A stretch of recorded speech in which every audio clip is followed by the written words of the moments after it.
Gênesis, capítulo 37, versículos 2 ao 4. Quem achou diz amém.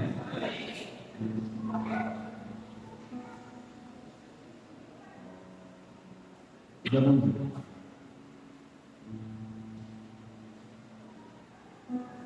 Esta é a história da família de Jacó. Quando José tinha 17 anos, pastoreava os rebanhos com seus irmãos, ajudava os filhos de Bila e os filhos de Zilpa, mulher de seu pai, e contava ao pai a má fama deles. Ora, Israel gostava mais de José do que de qualquer outro filho, porque ele havia nascido em sua velhice.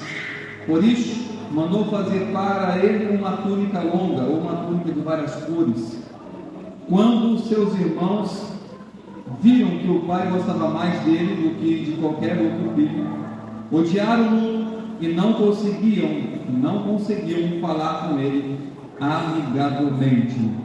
Amém por essa palavra?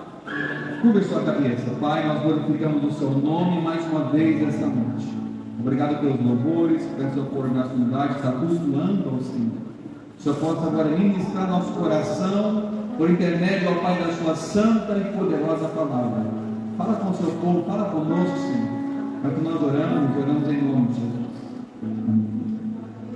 Comecemos, por gentileza.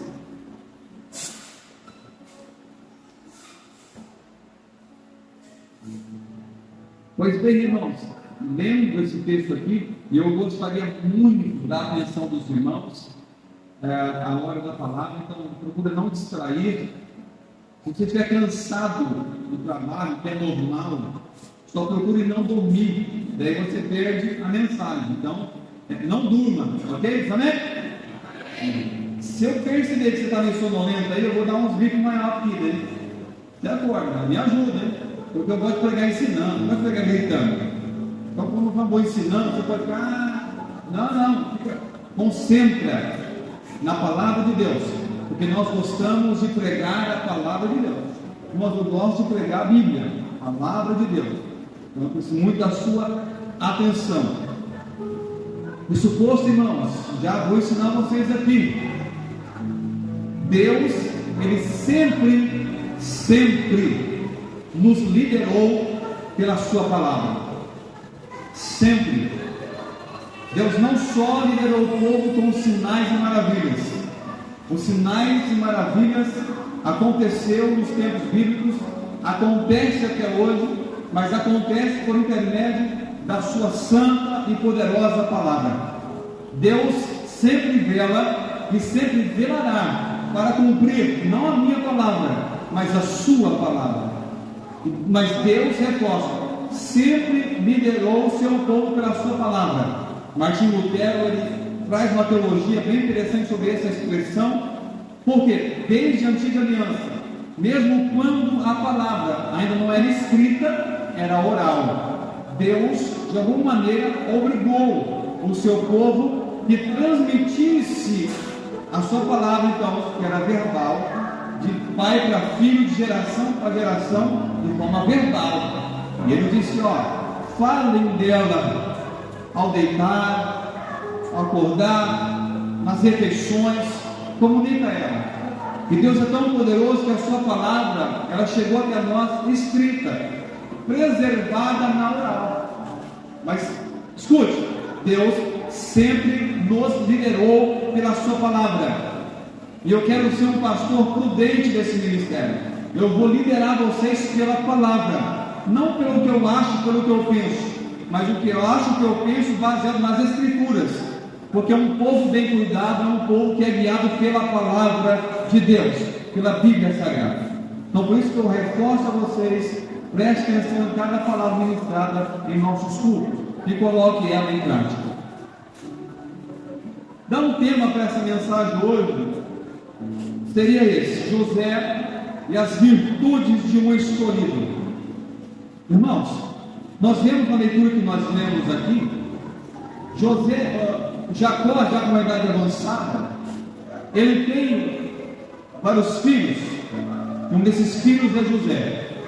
E você leu no texto que ficou bem claro José, de alguma maneira, era o filho predileto, preferido de Jacó. Isso lhe trouxe algum tipo de dor de cabeça. Não vou falar isso, aprofundar isso essa noite. Mas de alguma maneira, o fato de José privilegiar Jacó, privilegiar José, ele teve algum desconforto com os irmãos. Mas a gente entende hoje, vendo o texto desse prisma da nossa realidade hoje, nosso tempo hoje, que tudo culminou para acontecer o que Deus tinha determinado que acontecesse na vida de José. Mas percebe, José é adolescente, 17 anos. Tanto é que ele não é o filho mais novo vai ser o filho Benjamim de Jacó. José nem era o filho mais novo, mas ele se afeiçoou mais por José. Por isso o texto chama de mais novo da casa, mas na verdade era Benjamim o mais novo. Mas o texto que a gente leu traz alguma coisa bem interessante para nós. Por quê? Porque José ele é considerado um menino avançado para os seus dias. Filho de sua velhice, não é só porque José veio quando Jacó era velho de idade, mas na semântica da palavra no original hebraico, você vai perceber que José ele era avançado no que diz respeito às suas virtudes, à sua maturidade, à sua responsabilidade. Um jovem de 17 anos que se destacava entre os irmãos por ser o mais maduro. Você percebe que ele não era assim, dessa maneira como alguns pregam aí. Que José era cagueta porque entregava os irmãos e causava intriga. Não, José via o mau comportamento dos irmãos, ele falava para Jacó. Então Jacó não tinha prazer na rebeldia dos outros filhos. Rúben, mais velho, depois Judá, entre outros filhos que ele tinha, não agradava a Jacó. Mas José, com a sua postura, ele agradava a Jacó. Então ele se destaca naquela família. Mas esse destacar ocasionou na vida de José uma vida de muita aflição. Muita aflição. Porque os seus irmãos passou a persegui-lo, com desejo muito ruim, até de matá-lo. Judá que não deixa, Rúben que não deixa matar o menino José. Para não matar, lança então ele numa cova. E depois eles têm a ideia então também de vendê-lo como escravo com uma caravana de midianitas que passava até a região. E José então depois da cova ele é vendido como escravo. E lá no mercado de escravo, Potifar, ele compra José, porque José era um menino bonito, um moço bem afeiçoado, de boa aparência. Então Potifar compra José no mercado de escravo, e José vai ser escravo na casa de Potifar. Lá Deus prospera a casa de Potifar por causa de José. Contudo, a sua formosura chamou a atenção da esposa de Potifar, que era um general do exército do Egito. Perceba, José já está dentro do Egito, depois já de algumas aflições. Estou parafraseando para começar a pregar. Mas então a esposa de Potifar tentou seduzir José, mas José, um homem, menino piedoso, temente a Deus, ele rejeitou aquele assédio sexual. Mas a coisa ficou tão tensa que José, ele foge da casa, porque a esposa de Potifar está forçando a barra para ter relação sexual com ele, e ele foge. Por ele fugir, Potifar pergunta: onde está José? O que a mulher dele faz? Ela traz acusações falsas contra José. O moço que você trouxe aqui tentou me seduzir. Ela mentiu para ele. O que aconteceu? Potifar procura, acha e prende José. José vai parar então na cadeia. Só que por pouco tempo na cadeia, José ele se destaca, de tal maneira que o texto bíblico diz que o carcereiro descansava por José ter a chave das cadeias nas mãos. Ou seja, José de alguma forma também se destacou na prisão, ainda escravo, preso, mas ainda querido, mesmo na cadeia, mas ainda em aflição. E na cadeia, então, Deus proporciona uma situação.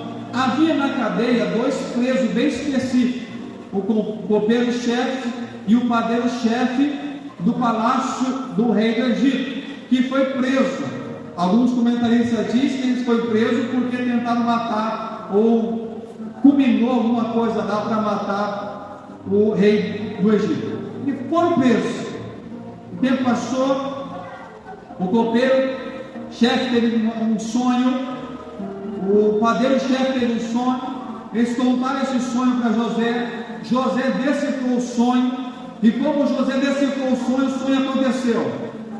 O padeiro morre, e o chefe, o copeiro-chefe, ele é restaurado à casa do rei no Egito. Ele é exaltado, provado sua inocência.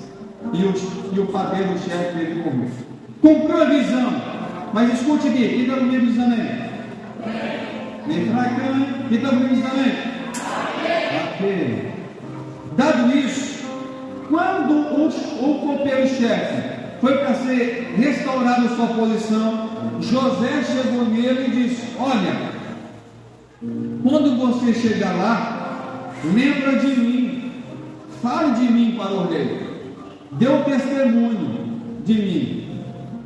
Só que chegou lá o copeiro-chefe, foi inserido novamente no palácio, mas no texto bíblico, que o copeiro-chefe esqueceu totalmente de José. Isso por 2 anos. José agora então, irmãos, perseguido por seus irmãos, lançado numa cova, num buraco, largado ali, armaram uma situação para provar para o seu pai que José, enganaram o Jacó, que José tinha morrido, não era nada, venderam como escravo, foi parar então na cadeia, e ali está ele. E esse tempo de provação na vida de José durou 13 anos. Quantos anos? 13 anos. Nesse sofrimento, nessa jornada marcada por aflição. Escute aqui, se nós fosse parafrasear hoje, depois que José, ele então é exaltado no Egito, porque passa esses 2 anos, o rei do Egito tem um sonho, mais ou menos como uma visão, e ninguém conseguiu interpretar o sonho daquele rei do Egito. E aí aquele copeiro-chefe percebeu que os adivinhos da época do faraó, aqueles magos, não conseguiam discernir o sonho de faraó. Então aquele copeiro lembrou: olha, faraó, tem um moço, tem um homem já agora, né? 17:13 já é um homem, que está lá na cadeia preso. Ele tem o Espírito de Deus e ele discerne o sonho. Testa ele. O rei mandou chamar José. José chega diante do governador do Egito. Ele expõe o sonho e José classifica exatamente cada palavra como era o sonho do rei do Egito. E pasmem os senhores, quem tem fé não vai se pasmar, né? Tudo se cumpriu conforme o discernimento do sonho que Deus deu para José. Isso posto, José então se torna o segundo principal chefe de estado do Egito. Ele é exaltado, ele é a figura maior depois de Faraó dentro do Egito. Aí você percebe um jovem com sonhos, com visões, que sofreu 13 anos de aflição, mas agora é exaltado dentro da casa do faraó. Então a palavra é essa: uma jornada de 13 anos marcada por aflições, só que culminou, irmãos, ele se tornando o segundo principal executivo de faraó e o mais alto funcionário público do Egito. Perceba essa história, só para começar a pregar. Você entendeu também? Esse é o prisma, esse é o panorama da vida de José. E Deus permitiu essas aflições, irmãos, para que durante a caminhada dele de aflição, Deus pudesse desativar, entregar para ele virtudes que foram fundamentais para a sua vida depois desse tempo. Porque é justamente isso, irmãos, que acontece com cada um de nós, em nossa caminhada. Nós fomos chamados por Deus para servir ao Senhor. Você que aceitou e abraçou o Evangelho, Deus fez um convite para você. Você aceitou esse convite e você abraçou uma caminhada. Você abraçou uma jornada como eu. Mas escute, eu não posso ser um pastor irresponsável.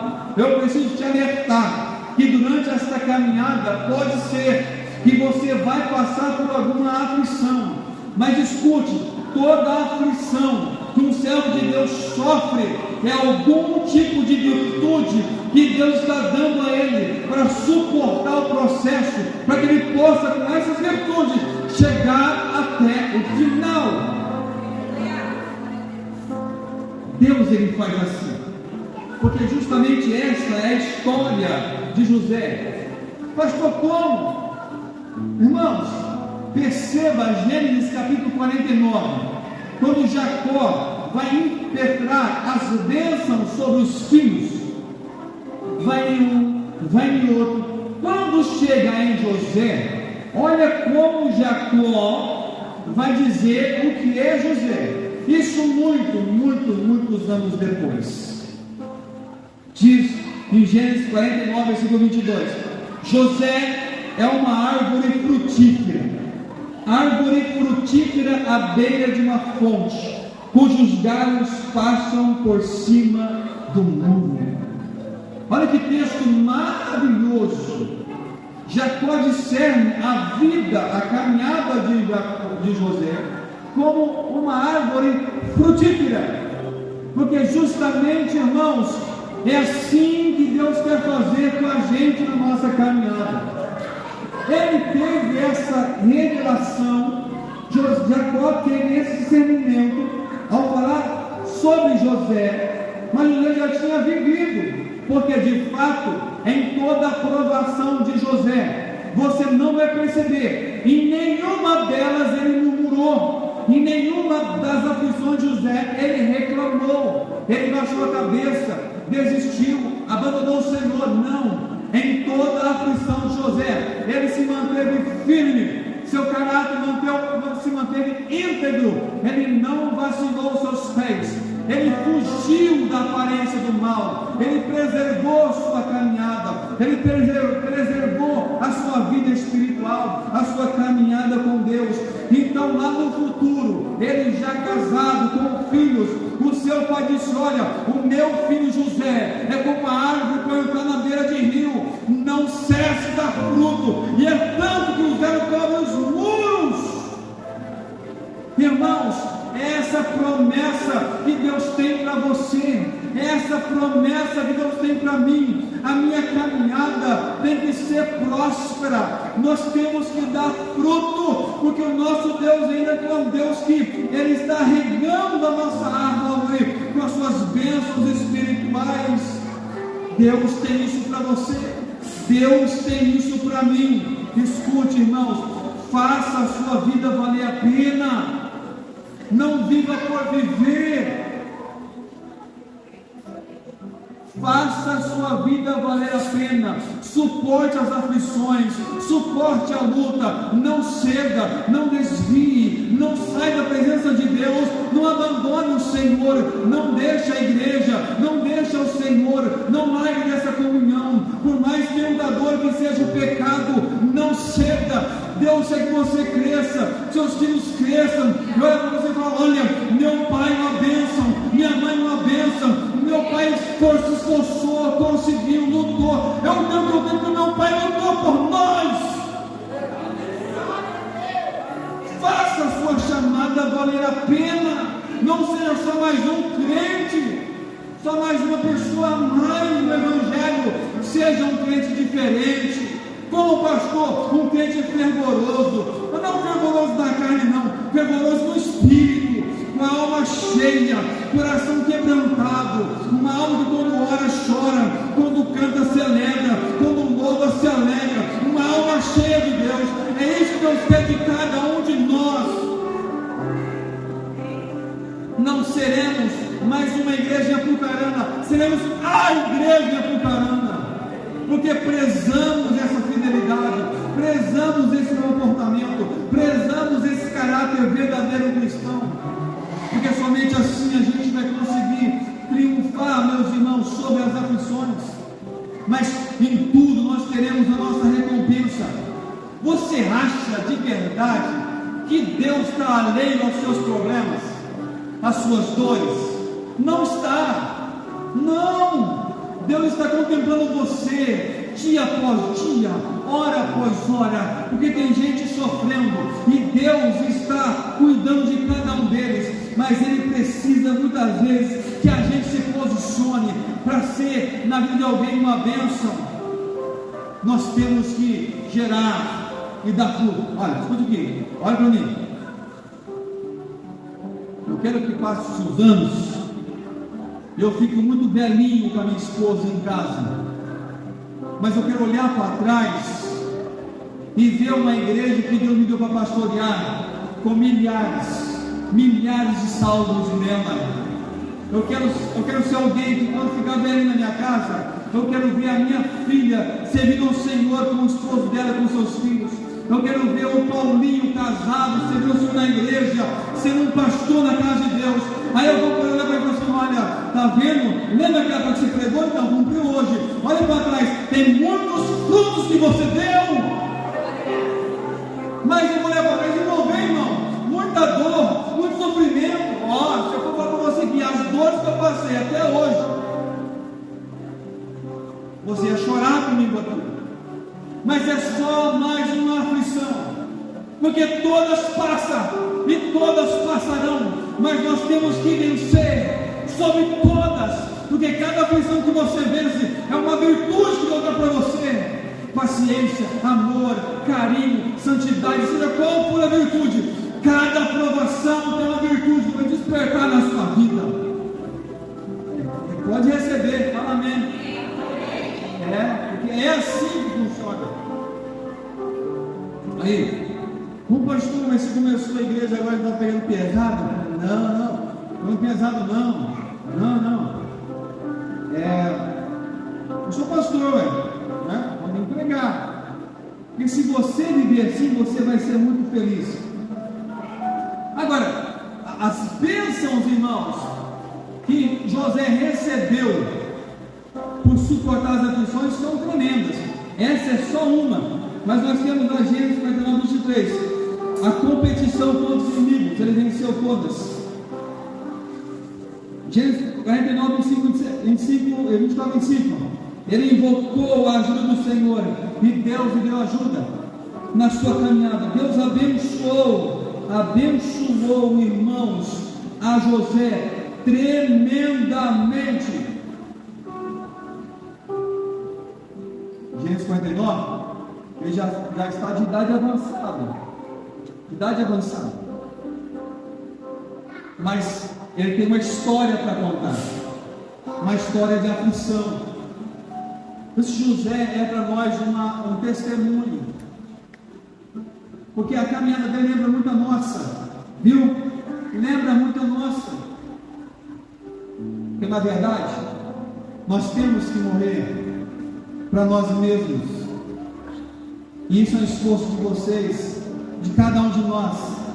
Olha aqui, Jesus disse lá, está escrito em João capítulo 12, versículo 24: eu afirmo a vocês que isto é verdade, se um grão de trigo não for jogado na terra e não morrer, ele continuará a ser apenas um grão. Vou colocar o óculos porque eu não enxergo, amém? Olha aí de novo.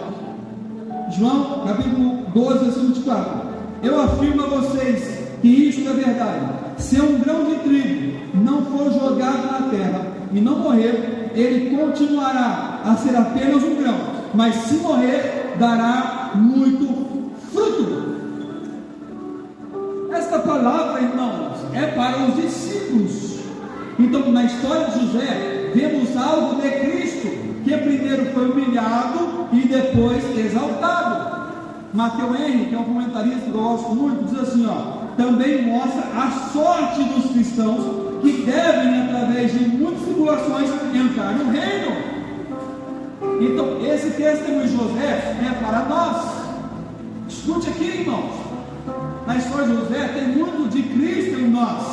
Primeiro foi humilhado e depois exaltado. É assim na carreira cristã, é assim na fé. Mas não só humilhado não, irmãos, mas exaltado também. Se você se posicionar, Deus se exaltará. Não estou falando só na eternidade não, agora, aqui. Se você se posicionar em Deus, você será uma bênção, de tal forma que a sua família vai comentar sobre você. Olha como mudou, como está diferente, para melhor. Mas por quê? Só porque se posicionou. Quando a gente se posiciona, a gente suporta a luta, suporta a aflição. Então, na verdade, como diz Mateus Henry, essa tribulação que vem sobre nós é uma sorte, porque essa tribulação nos dá essa perspectiva de que nós estamos chegando no fim e que vamos entrar no reino dos céus. Diz amém. Amém.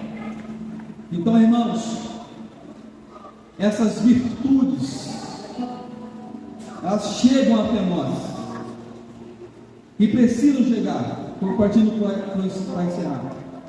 Quando a gente estuda sobre virtude, o pai da igreja, Tomás de Aquino, é bem interessante o seu comentário, porque olha aqui, quem está me ouvindo diz amém? Amém.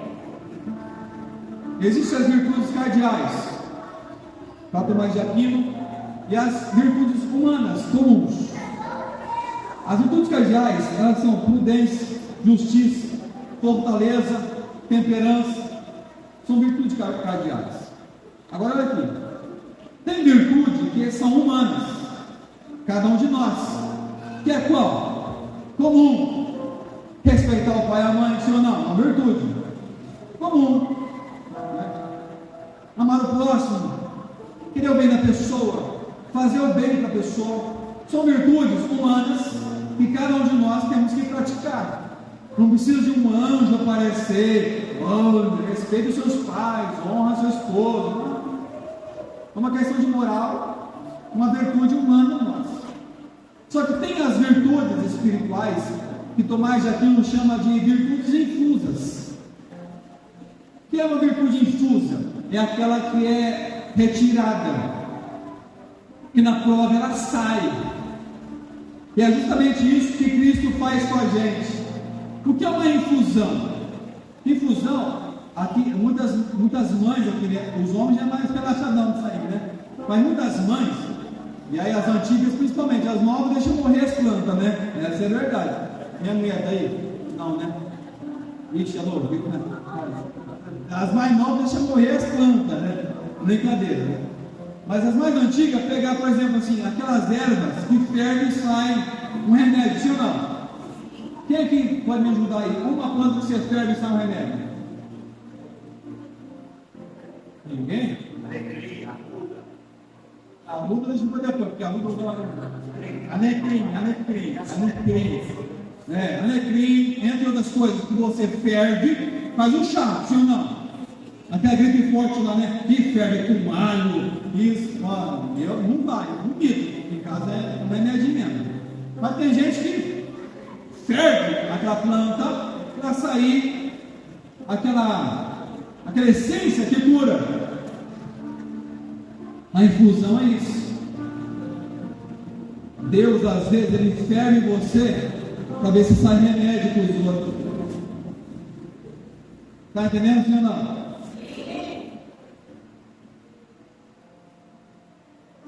Bem por isso, Tomás de Aquino fala assim, olha, as virtudes que vêm de Deus é infusa. Ele aperta a gente, ele espreme a gente para o nosso bem, para sair remédio. Você pode estar doente hoje, mas Deus vai te curar para você sarar outras pessoas depois. Você está me ouvindo agora, mas Deus vai estar na sua estrutura, você se tornar um pregador para ajudar outra pessoa depois. Mas para ser pregador, tem que passar pelo funil. Para ser mulher de Deus, homem de Deus, tem que passar pelo funil. Tem que ferver a planta, senão não sai o remédio. Você volta de pé, por favor.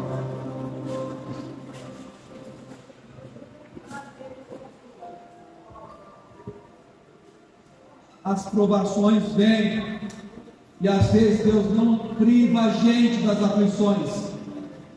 Mas sabe o que você faz? Não se desespere. Não se desespere. Fique firme. É só uma fase.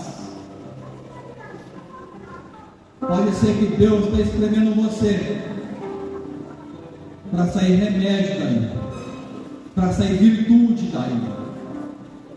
Fala para mim, aonde que a paz se manifesta? Na guerra. Onde tem paz, tem paz. Agora, onde a paz aparece? Onde tem guerra. Aonde a cura aparece? Aonde a enfermidade. Aonde a restauração emocional dada pelo Espírito em nós aparece. A virtude da superação. Quando a alma está angustiada, quase em depressão. E nessas horas que Deus se manifesta e faz você enxergar o mundo de outra perspectiva. Agora a perspectiva dele, de que ele está com cada um de nós. Escute, irmãos, Deus nunca vai nos desamparar. Deus não nos abandona. Deus não nos desampara. Deus jamais vai nos rejeitar. Deus está sempre conosco. Salmo 27, verso 10. Ainda que meu pai e minha mãe me abandone, o Senhor cuidará de mim. Isaías 49, 14 e 15. Mas o povo de Sião diz: o Senhor nos abandonou, Deus nos esqueceu. O Senhor responde: será que uma mãe pode esquecer o seu bebê? Será que pode deixar de amar o seu próprio filho? Mesmo que isso aconteça, eu nunca me esquecerei de vocês. Salmo 34, 18. O Senhor está perto dos que o têm o coração quebrantado e salva-os de espírito abatido. João 6, 37. Todo aquele que o Pai me der virá a mim, e quem vier a mim eu jamais rejeitarei. 2 Coríntios 4, 8 e 9. De todos os lados somos pressionados, mas não desanimados. Ficamos perplexos, mas não desesperados. Somos perseguidos, mas não abandonados. Abatidos, mas não destruídos. Você crê na palavra de Deus? Levanta a mão para o céu e glorifica o nome